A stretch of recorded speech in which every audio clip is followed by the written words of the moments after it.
विराज और उसका परिवार अपनी सारी संपत्ति छोड़कर हैदराबाद में एक साधारण से घर में रहने लगते हैं और छोटी को बहुत बड़े स्कूल में एडमिशन करवा देता है। और अब 2 लाख एडमिशन फी 1 महीने में जमा करवानी है। विराज नौकरी के लिए निकल जाता है और उसको इसमें भी सफलता नहीं मिलती है। तभी विराज को उसका दोस्त मिलता है और उसे वेडिंग प्लानर के काम के लिए 50% पार्टनरशिप का ऑफर देता है और इस काम के लिए राजी हो जाता है। तब विराज का दोस्त विराज को एक वेडिंग प्लान करने के लिए भेज देता है। उसे पता लगता है कि जिससे उसकी शादी टूटी थी वो उसी की वेडिंग प्लान करने आया है। जैसे ही उसे पता लगता है वो इस काम के लिए मना कर देता है। तब वो सोचता है कि छोटी की फीस देनी है, वो 2 लाख रुपए कहाँ से लाएगा। तब वो उस काम को मना नहीं कर पाता है। विराज की मुलाकात होती है समीरा और दोनों एक दूसरे की तरफ अट्रैक्शन बढ़ता जाता है। तभी कुछ ऐसा होता है, लड़की का चाचा दहेज के पैसे लेके भाग जाता है और शादी कैंसिल होने की नौबत आ जाती है। तब विराज सोचता है कि अगर शादी कैंसिल हो गई तो पैसों का इंतजाम कैसे होगा। विराज लड़की के पिता से वादा करता है कि पैसे वापस नहीं ला पाया तो मैं सन ऑफ तैमूर्ति नहीं।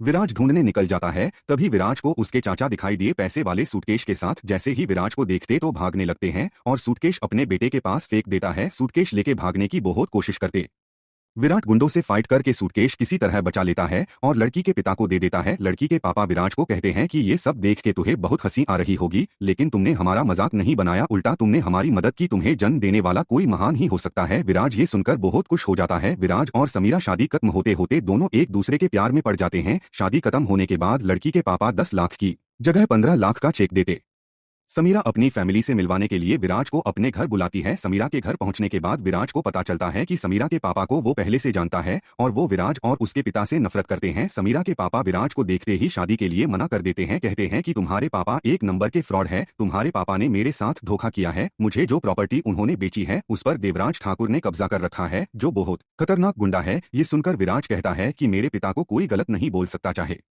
वो कोई भी हो। विराज समीरा के पिता से वादा करता है वो प्रॉपर्टी के पेपर वापस लेके आएगा और समीरा की पापा के मुंह पर मारेगा और समीरा के पापा विराज को अपना दामाद बनाएंगे।